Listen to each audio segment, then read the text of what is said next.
Bienvenue à toutes et à tous, je suis très heureux de vous retrouver aujourd'hui sur Monsieur Je sais tout pour une vidéo 3 minutes pour faire connaissance. Et aujourd'hui, on va faire connaissance avec l'Osmo Mobile 3 de chez DJI.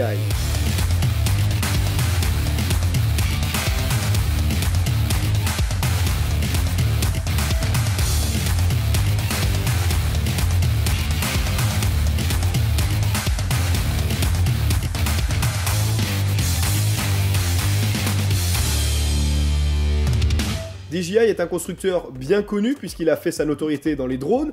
La stabilisation, ça lui connaît. On connaît d'abord l'Osmo X3 qui a été la première poignée donc, à sortir avec une caméra 4K.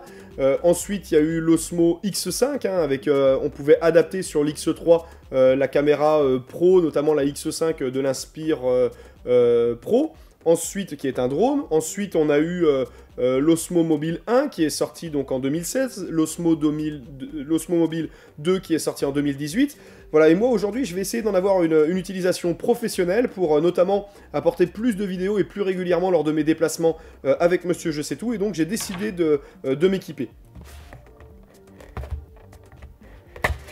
Je suis un fan, je dois le dire, de DJI. Je suis toute l'actualité de DJI.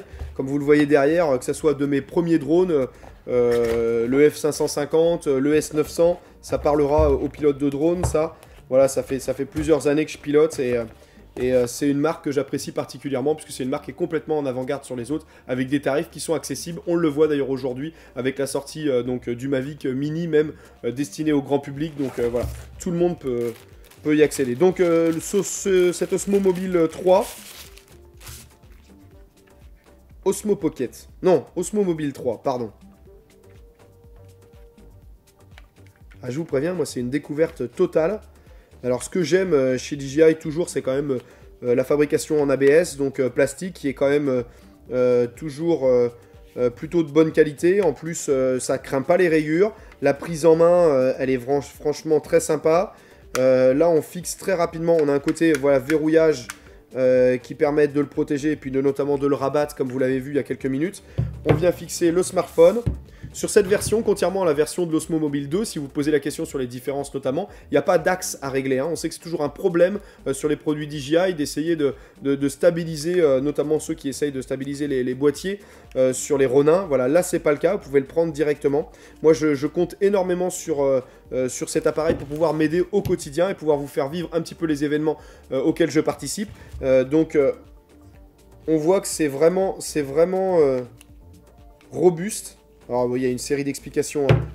Je donne quelques infos qui sont importantes. 15 cm de haut, on l'a vu, ça tient dans la poche en quelques secondes. Voilà. Il y a deux versions. Il y a la version combo qui, en plus de celle-ci, a un petit trépied pour pouvoir le visser. Très pratique, notamment pour faire des timelapses où il ne faut pas bouger. Et puis également une housse de transport voilà, qui est un petit peu plus sécurisée. Personnellement, j'avais déjà les accessoires qu'il fallait, donc j'en avais pas besoin. Vous avez un port USB donc, de type C pour pouvoir le recharger. Donc on doit trouver... Ah ouais, j'ai pas fait mon job, je vous ai pas montré. Donc à l'intérieur, voilà, c'est très simple, l'emballage. Le paquet de sel, c'est pas pour mettre dans la salade, c'est pour aspirer toute l'humidité, notamment due au transport, puisque vous imaginez bien que cette petite bête n'a pas été fabriquée en Europe. Et puis là, on doit avoir donc de quoi le recharger. Un cordon USB, donc type C d'un côté, USB-A de l'autre. La petite poignée sympathique qui se fixe juste là, voilà, comme toutes les Osmo jusque là. Le cordon USB type C avec USB-A de l'autre côté.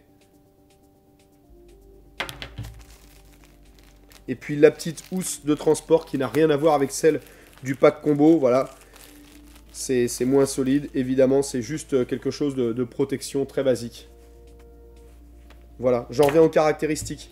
Une batterie 2450 mAh, c'est une batterie qui va vous permettre de tourner pendant 15 heures. Pendant 15 heures, donc non-stop.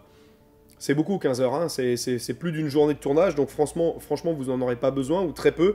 Et puis en plus, vous pouvez le recharger en moins de 3 heures. Voilà, donc il suffit de faire une pause déjeuner ou autre, et vous pouvez le recharger très rapidement. Sa grande particularité, ça va être de pouvoir passer très rapidement avec le mode ebb, donc en mode portrait ou en mode... Alors pardon, je me précipite un peu et du coup ça devient moins agréable pour vous. En mode portrait ou en mode paysage, voilà, pour pouvoir tourner.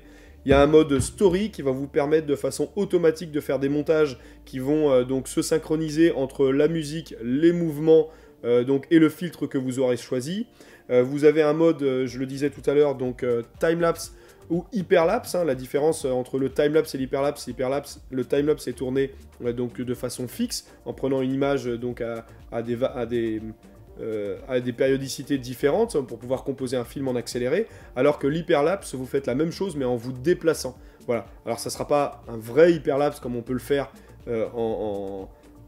en tant que professionnel, mais en tout cas, voilà, ça va vous donner un petit effet qui est très sympa, et mis bout à bout dans une vidéo plus globale, très vite, ça donne un effet sympa. De toute façon, avec moi, vous allez vite voir, je vais essayer d'en avoir une utilisation pro, et puis si dans un mois, vous le retrouvez sur les sites de vente, petites annonces en ligne, en tout cas, je vous le dirai, j'essaierai de vous faire un retour, c'est que ça n'a pas fonctionné, puisque, encore une fois, je vous le dis, c'est de l'achat pour une utilisation professionnelle. Je vois qu'il y a beaucoup de youtubeurs qui l'utilisent. Je me considère pas du tout youtubeur, mais en tout cas, voilà, lors d'événements, pour faire vivre aux autres et à ma communauté sur les réseaux sociaux, et sur les gens qui sont abonnés, ça me semblait important de s'équiper de ce petit jouet.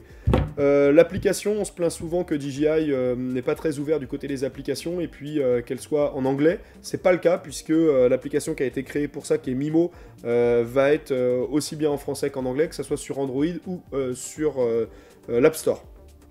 Voilà, les différents modes, l'Active Track. Alors l'Active Track, c'est vrai que moi j'ai toujours tendance à passer à travers. L'Active Track, pour ceux qui connaissent, que ce soit pour les dronistes ou que ce soit pour les gens qui utilisent déjà l'Osmo Mobile avec les versions précédentes, vous pouvez, depuis votre application, d'un simple clic, lorsque vous êtes en train de filmer quelqu'un en mode portrait ou en mode paysage, faire la mise au point, en tout cas comme un semblant de mise au point, une sélection en tout cas sur son visage, et en vous déplaçant latéralement, le stabilisateur va suivre automatiquement le visage de la personne, ce qui permet d'être très fort en création et de donner cette espèce de fluidité qu'on essaye sans cesse de donner lors de nos vidéos, voilà, qu'elle soit latérale, qu'elle soit verticale, donc ça peut donner des effets qui sont très sympas. Je pense que c'est un outil vraiment, aujourd'hui, vous savez, on peut filmer avec un smartphone en très bonne définition et faire des films tout à fait convenables, voire même professionnels, et je pense que ça, c'est l'outil magique qui va permettre tout à chacun, avec un budget minimum, de venir rejoindre la communauté, on va dire, des vidéastes experts, ou en tout cas pros, qui sont capables de faire de la création, puisque évidemment à un moment donné il nous faut du matériel pour ça, et il nous faut un appui matériel, et je pense que ça, avec ce genre de fonction, ça va le donner. Il y a même une fonction sport également, lorsque les mouvements sont beaucoup plus speed, voilà, ça va pouvoir... on a la petite gâchette, bien connue, alors moi je la décris pas, mais voilà, 2 coups sur la gâchette, on remet au droit, voilà, 3 coups, on passe en mode selfie. Voilà, ça c'est pour l'ensemble des Osmo, ça a toujours été le cas chez DJI depuis le lancement, depuis 6 modèles avant celui-là. Et puis pour terminer, je vous dirais le mode également slow motion, voilà, qui permet avec un iPhone notamment, puisqu'ils sont très forts là-dessus, voilà, de pouvoir faire un mouvement beaucoup plus lent, voilà, tout en lui donnant l'information que attention, c'est un tournage en slow motion. Donc voilà, depuis l'application, donc ça permettra d'être plus fluide. Voilà, j'ai essayé d'être concis, c'est une présentation et une ouverture rapide, c'est juste pour faire connaissance. On se retrouve très vite dans une autre vidéo test. En attendant, je vous invite à découvrir les vidéos Monsieur Je sais tout et à vous abonner si ce n'est pas déjà fait. Merci à tous et à très vite.